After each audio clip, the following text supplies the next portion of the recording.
what was the first question that came to your mind that you wanted to ask Nirja? I think I'll start with that question, and that's the title of the book. Awesome. Yeah. Ma'am, my first question is a very simple one. How prime ministers decide? And Over to is you, Nirja. there a single trait in the decision making, or do you think there's nothing common as far as the decision making of the prime minister's office is concerned? Now, how prime ministers decide is to know the answer, you will have to read the book. But is there something common?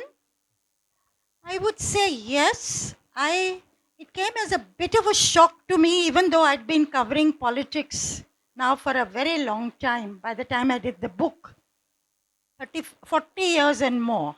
It came as a shock how ad hoc decision making was in our country. You know, we're talking about opening the economy in 1991, and you read about China, 50-year perspective. Our decision was because there was a balance of payment crisis, and Narasimha Rao, who took the decision, hours before he was sworn in as Prime Minister, the bureaucrats came to him, put the file in front of him that we have to go to the IMF World Bank for money, and he looked at it, he said, I knew things were bad, but I didn't know they were so bad. Laiye, signed it. So it was an immediate crisis that spurred this on. Remember, Dr. Manmohan Singh was his finance minister. And the early decisions were taken, like the devaluation of the rupee, the difficult decisions were taken by Narasimha Rao himself. Manmohan Singh was very tentative and diffident in those days. It was later that he grew into a larger persona. Let me just ask you one question there.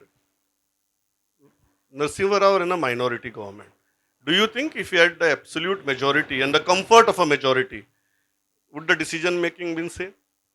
No, in fact, his decision making, once he acquired a majority by breaking other parties, which he did 2 years into his term, his rule stagnated. And people used to say to him, बहुत अच्छा होगा 96 में भी आप minority में आएंगे, or you are dependent on other parties, and nobody else can run a coalition, so they will turn to you again. That's what happened, but it was sabotaged by 6 people, 6 leaders within his own party. They preferred to give the PMship to a group of regional parties, and Mr. Deva Gowda became the Prime Minister of India. So he was very good at running a minority. वो क्या करते थे? He would सबका काम करते थे. There was standing instructions कि opposition वाला, whoever comes to you, wants anything done, that person must be given primacy. So he did that. And he kept Jyoti Basu happy, he kept Lalu Yadav happy, he kept Mulayam Singh happy, Deva Gowda happy, everybody happy who were in the opposition. So all these people were ready to back him in 96, even though the Congress didn't have a majority. But the whole process was stymied by people within his own party. Ma'am, before we get into serious topics, because we are at such a beautiful location, let me ask you, who amongst them was the best foodie? The best foodie Prime Minister guess. Yes, absolutely. Atal Bihari Vajpayee. No foodie like him. You could, go to an evening like this, unke ghar pe reception, he called for some whatever, and there'll be jalebi coming, he would tuck into that, there'll be samosas coming, tuck into that, kebabs coming, tuck into that. And he told Brajesh Mishra, who was his principal secretary, he said, tell Rajdeep Sardesai, who's a well-known journalist, he said he's going to the US, tell him where you get the best steak in New York. So he knew where you got the best steak in New York. And he was, people who knew him said he loved Mexican food. Tony, I don't know. Tony, at one time, the owner of Cafe, had said, we will do an evening with food that the Prime Ministers loved. Maybe another evening we can do that. But Mexican food, yes. Indira Gandhi uh, loved lemon chicken, tuar dal, daseri mangoes. And when Rajiv Gandhi, her son, stood for elections from Amethi in 1981 after his brother Sanjay died in an air crash, the Mohan Meakin Company, Hello. which was produced this old monk rum. Mr. Mac was now is the Feni King of Goa, as some of you know. So Mohan Meakin was a company rum producing another kind of liquor, and they were very close to Mrs. Gandhi. We are Mohan first. She gave him Rajya Sabha, first Lok Sabha. He lost, and then she wanted her son Sanjay to marry V.R. Mohan's daughter Manjula.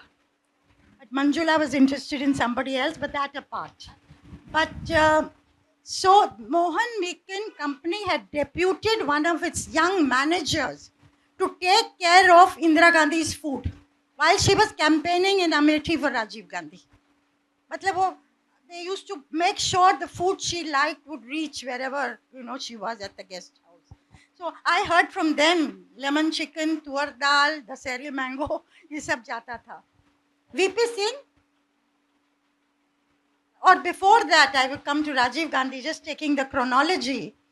Rajiv Gandhi, I believe, loved chocolates of all kinds. And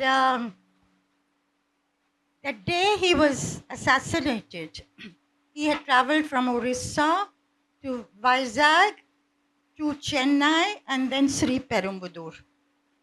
And because everything was so rushed and there was no time to eat, so some of the Congress people packed dahi chawal for him, so he could on the way eat it.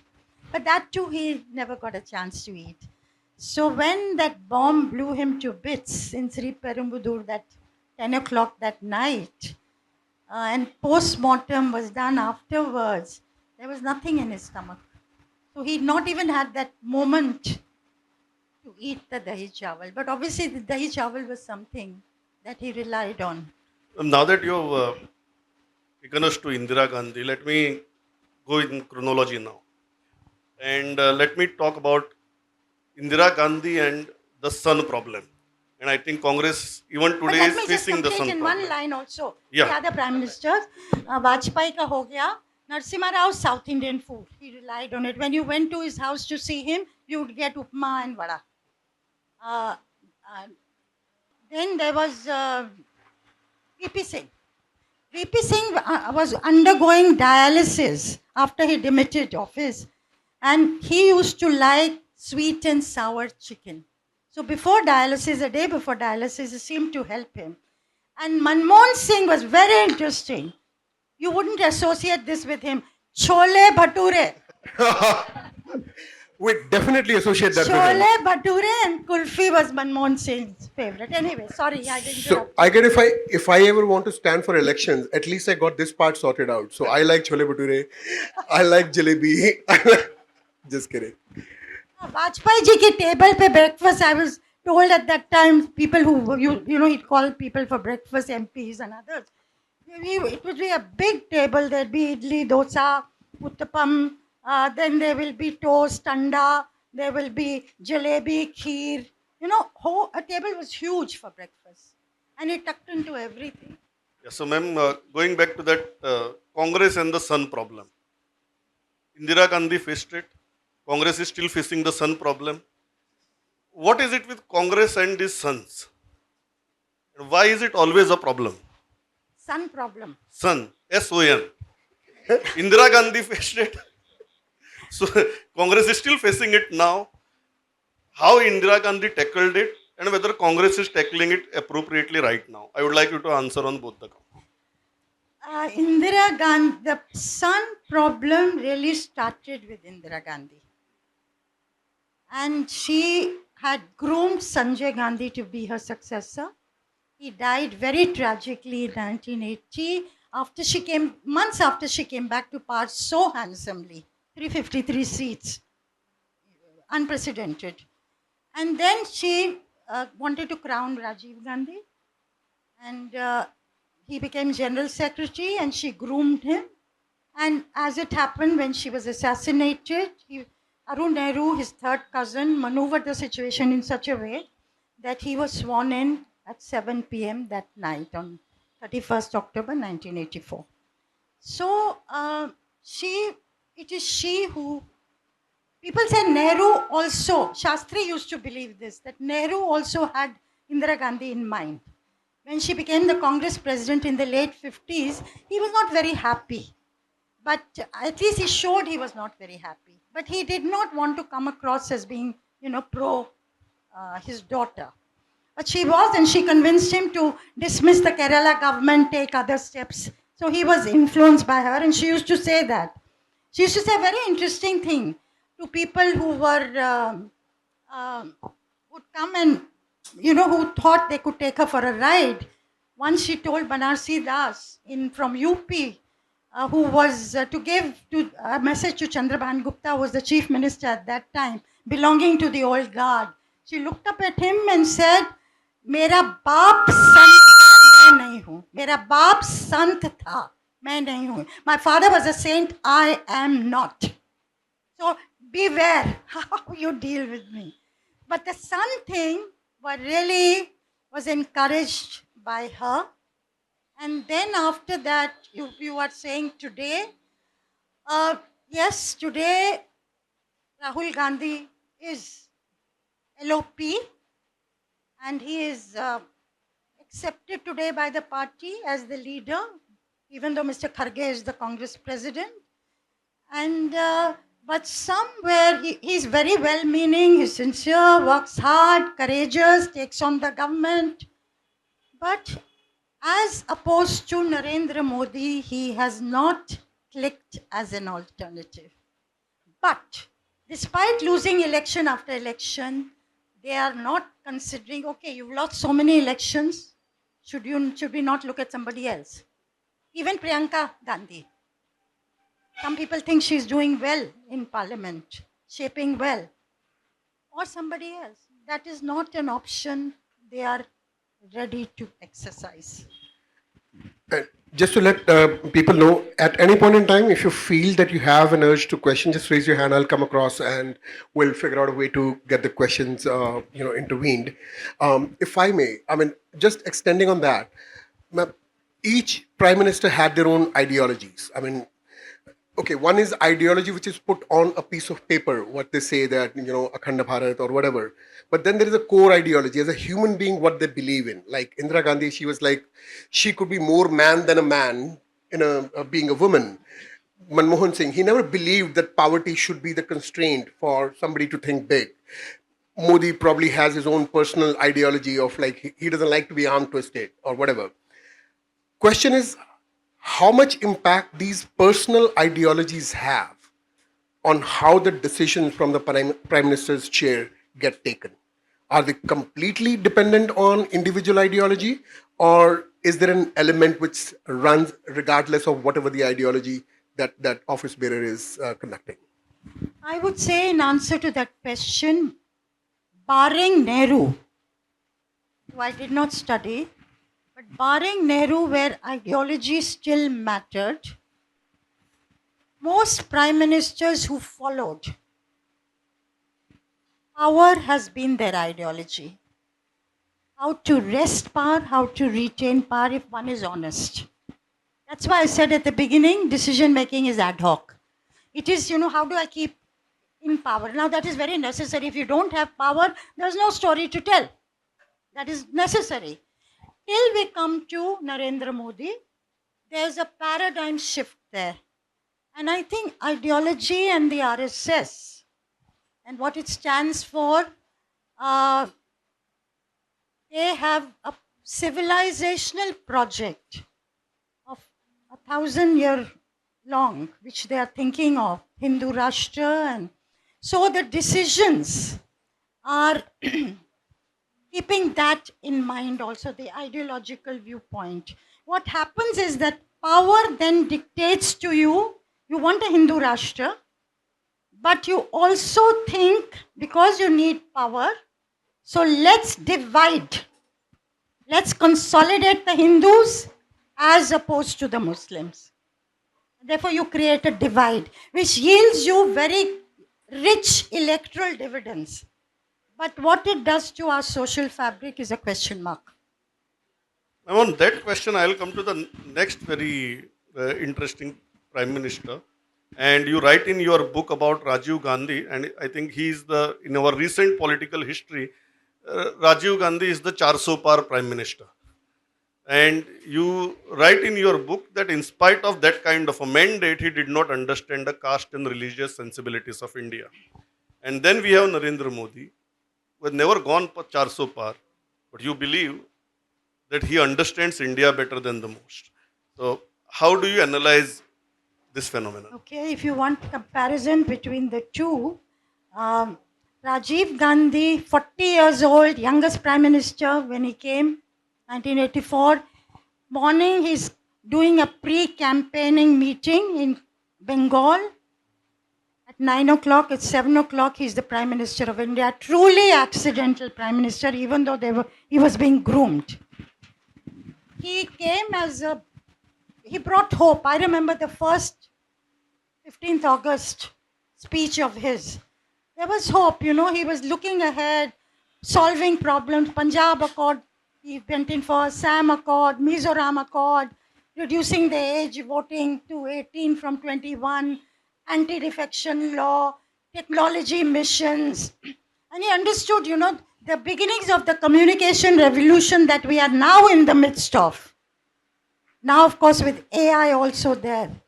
And these mobiles that, govern our lives, it all started there. And Rajiv set up these PCOs at the village level. So he saw that. He was futuristic. I want to take India into the 21st century. But what he did not understand is the hold of caste and community and religion on the minds of people. And therefore, you had a judgment called Shah Banu judgment, the like of which you will see all the time, every day, giving maintenance to a Muslim woman who'd been given talaq by her husband. And the courts ruled under the Criminal Procedure Court that she be given 179 rupees per month by her husband who had left her.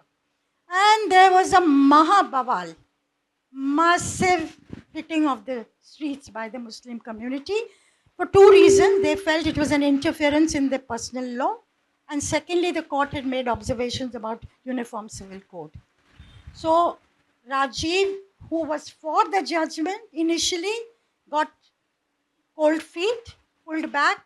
Muslim leadership in his own party, senior chief minister, all said, no, we'll lose the Muslim community. So he decided to bring a law to undo it.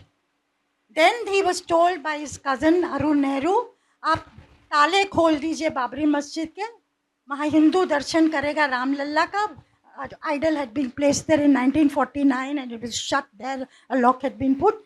Hindu भी खुश हो जाएगा, Muslim भी खुश हो जाएगा. But neither of them were happy. There was communal divide. And Rajiv, to cut a long story short, Rajiv, who'd come to power in 1984, December, when the election was held, 414 Lok Sabha seats. Unparalleled.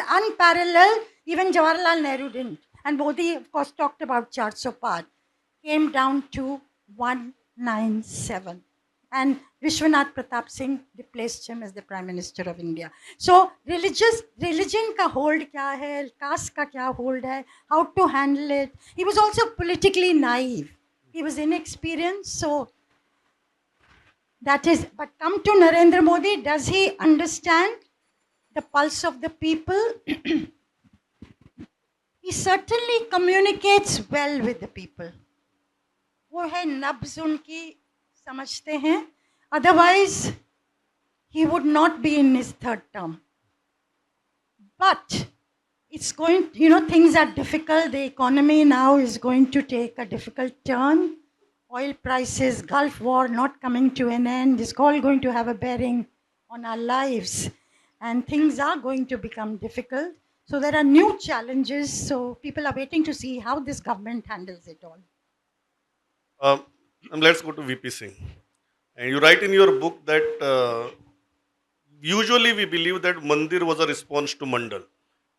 And you very convincingly strike down that theory and you say that Mandir happened much before Mandal.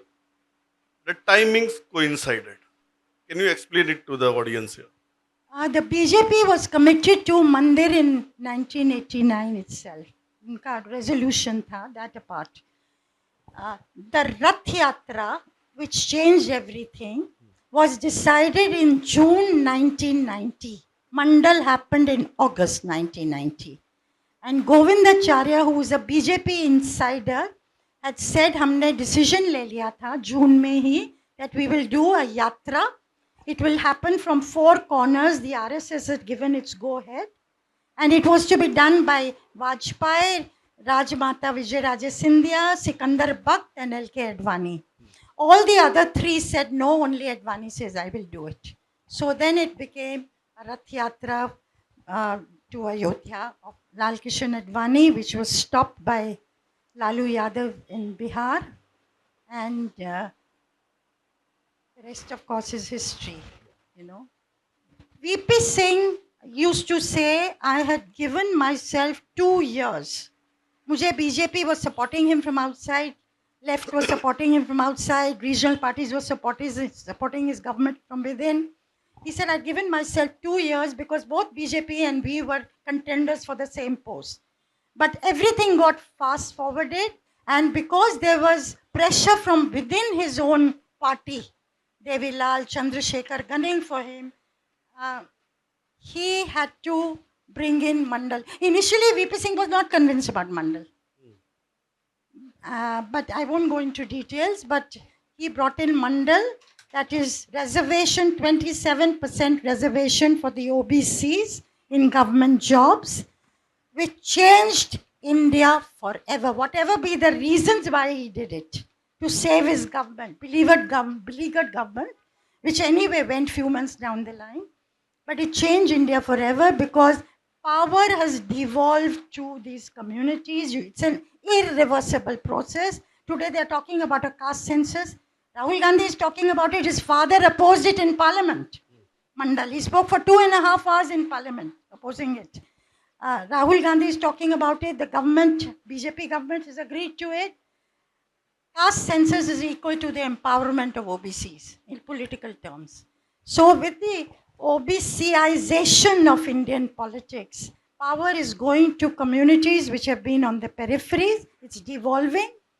And you have a prime minister who's an OBC, an extremely backward community. So there is a devolution of power democratically. So that is, VP Singh started something which has changed India forever, and that's one of the reasons why I took him as a prime minister to study in my book, even though he did not last the whole term. Others I chose because they lasted a whole term. Ma'am, let's go to PV Narasimha Rao because that's a very, we started with PV Narasimha Rao, so it's a very, and I'm coming to the most contentious chapter, and that's Babri Masjid. You indicate in your book, and I would request the audience to read the book for more details, but you indicate in your book that the Prime Minister of India tacitly allowed the demolition of Babri Masjid. Why do you say so? Because, 4 journalists, and one of them told me this himself. Few days after the demolition on 6 December 1992 of Babri Masjid, they went to see Narasimha Rao. One of them was Nikhil Chakravarti, who was an editor of Mainstream, very respected magazine. And he was an old friend of Narasimha Rao. So he had a certain, comfortable relationship. So he asked Narasimha Rao that we heard on that day, and that was a buzz in Delhi, जब बाबरी मस्जिद गिर रहा था तो आप सो रहे थे. There were 2 stories, सो रहे थे और पूजा कर रहे थे. So PV Narasimha Rao was stung to reply. He said, Dada, you think I don't know Rajniti? I have been brought up in Rajniti. What I did was deliberate. I allowed the masjid to come down because I wanted the Mandir Rajniti of the BJP to be finished forever. Now, some people believe he was complicit in the decision. Some felt, like he said, I allowed it to happen for his political reasons. But there were people in the K. Sudarshan, in the RSS, and Kushabhau Thackeray, who was CM at one time, had told Narasimha Rao, this too was told to me by somebody who was an MP, that they had said this was going to happen on 6th December. So please be ready to do whatever you have to manage the situation. Let's go to Atal Bihari Vajpayee. And I'm asking you a hypothetical question. Vajpayee never got the majority for BJP. I'm going to sit. And he was chosen as the leader. Do you think after on the backdrop of Rath Yatra and everything, if the decision was different and if LK Advani was chosen as the leader, things would have turned out in a different way? It's a completely hypothetical question, and I know I'm putting you on the spot, but because of your experience as a political reporter, political journalist, I think you should answer that question. So what you're saying is that Vajpayee espoused Hindutva full-throated and being the Hindu Hriday Samrat instead of a moderate, would he have got a majority? Is that what you're saying? Yes. Or you had a Hindu Hriday Samrat in the LK Advani. You had a choice, and it was a conscious choice not to choose him. I think if Vajpayee, who managed to be a moderate in a hardline Hindu right-wing party, and he cultivated this image right from the 50s as distinct from his party. Vajpayee's image was very different from what his party's image was. Suppose he had taken that view, he would have, I think, become like LK Advani when he praised Jinnah later on. Na ghar ke, na ghat ke. You know, the party disowned him because he had a very different hardline image. Yes, but suppose Advani had not projected Vajpayee as the prime ministerial face of the BJP in 1995. Suppose he had been. Yes. Yes, it is possible that they might have done better. Though remember, 96 election was Apki Bari Atal Bihari. And that Apki Bari Atal Bihari was precisely because of the liberal image, the moderate image. I remember traveling in a taxi at that time in Bombay, और वो taxi driver was a Muslim. और उसने मुझे कहा कि इस बार तो वाजपेयी जी को आना है, हम वोट देंगे वाजपेयी जी को. So he had a different image which added value to the BJP at that time. But that was not good enough. The party was still untouchable. It was not good enough for him to be able to form a government in 96, which he did in 1998 and 1999. Why I asked that question also, ma'am, is because as you mentioned about Rahul Gandhi and the Congress, what we have seen in 2004 is when Vajpayee lost the election. In 2009, BJP projected LK Advani as the prime ministerial candidate. When they lost 2009, they went for a generational shift. It was Sushma Swaraj in Lok Sabha, Arun Jaitley in Rajya Sabha, and Nitin Gadkari as the national president of the BJP. So there was a very clear generational shift that was projected. But when the election came closer, they did not declare either of the three as the prime ministerial candidate. They decided to go ahead with Narendra Modi. So there was a clear thought process into it, what will give you electoral dividends. Every time BJP lost a national election, they went for a different leader as the prime ministerial candidate. What we have seen with Congress right now, that in spite of losing 3 general elections, they are sticking to the same leader. So 2 questions there. Why do you think this generational shift happened, and why eventually they went with Narendra Modi and not Gadkari or Sushma Swaraj or Arun Jaitley? And the present approach of the Congress, very frank question, how long do you think this will continue? I think what you've asked about, the change, why did they not go for Narendra Modi was a very thought through decision.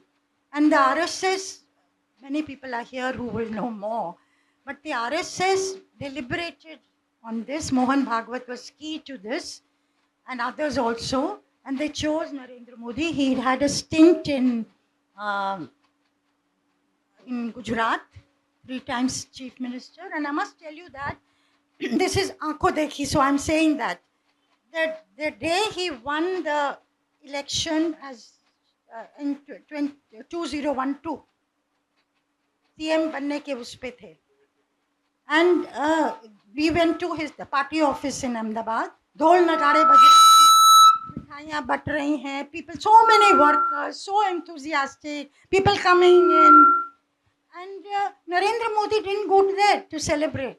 Narendra Modi went straight to the house of Keshubhai Patel, his arch rival, who had opposed him in the election, to get his blessings. And there was this picture that went viral, वो उनको मिठाई खिला रहे हैं, वो उनको मिठाई खिला रहे हैं. And why did he do that? Because he already has had his eyes set on Delhi. He had to get this man's blessing, his support, Patels behind him, Gujarat behind him, for him to become a serious contender for power in Delhi. So he didn't waste a minute celebrating. So Narendra Modi is a marathon runner. He knows where he's headed. Therefore, anyway, what is the other thing you asked? No, my second question, ma'am, was as far as Congress is concerned, it's a different approach. They are not changing leaders, they are going with the same face again and again. And how long do you think this strategy will continue if you analyze the Congress? Sushma, you also asked. Sushma Swaraj, people felt at one time, till they zeroed in on Narendra Modi, Sushma was a very strong candidate. Arun Jaitley, I don't think was ever seen. I don't think he was. Gadkari became much later. And he was thrown out. That also was maneuvering that happened. Those stories are there. But coming to the Congress, you see, the Congress party cannot do without the Nehru Gandhi family. If you take them away, it's, many people say, why not so and so, why not so and so, why not so and so. Of course, they made Mr. Kharge the president. This was a good thing to do. Had they declared him as the prime ministerial candidate in 2024, I was touring UP in that election, central UP, Mulayam Singh territory, Dalit Basti, people said to me, अगर खरगे जी को declare कर देते तो बहुत अच्छा होता. तो मैंने कहा आप लोगों को तो खरगे जी का नाम भी नहीं पता होगा. तो दे सेड हाँ वो सही है, अगर लोगों से पूछोगे नाम नहीं पता है, लेकिन आप डिक्लेयर कर देते 15 दिन में वायरल हो जाना था सब कुछ. Anyway, those are the ifs and buts of history. The question is, the Congress cannot do without the Nehru Gandhi family. अगर करेंगे तो पार्टी टूट जाएगी. That's what they feel. Unless it's done voluntarily. And my last question is about a personality that was not a prime minister, but a huge factor as far as many prime ministers are concerned, and that's Mrs. Gandhi, Sonia Gandhi. She was a factor when Rajiv Gandhi became the prime minister. She was a huge factor when it comes to P.V. Narasimha Rao. She was probably the biggest factor in Manmohan Singh era. And she is still a very, very huge factor that drives probably most of the fortunes or misfortunes of Congress right now. So she is one personality that you could not cover in your book because she was never the prime minister. But I would like to know about her and a personality like her, a lady who had influence on the decision making of at least three prime ministers and fourth not a prime minister. So why didn't I have written in Manmohan Singh chapter, but you wait for my next book to know more about her. But yes, she is a fascinating character. An Italian born, origin, became Indian, married Rajiv.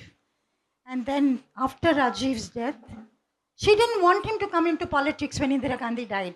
that day in the AIMS hospital in Delhi, P.C. Alexander in his book has written this, described it in great detail, how she pleaded with Rajiv, don't go in because they will kill you also.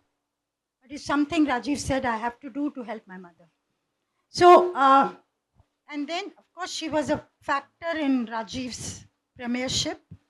And some people have told me, and which I've quoted, that when Indira Gandhi got Rajiv to meet Bhaurao Deras of the RSS, they had 4 meetings. RSS wanted to, I suppose use her, and she wanted to use the RSS to acquire a Hindu image. She lost the support of the Muslims during the emergency.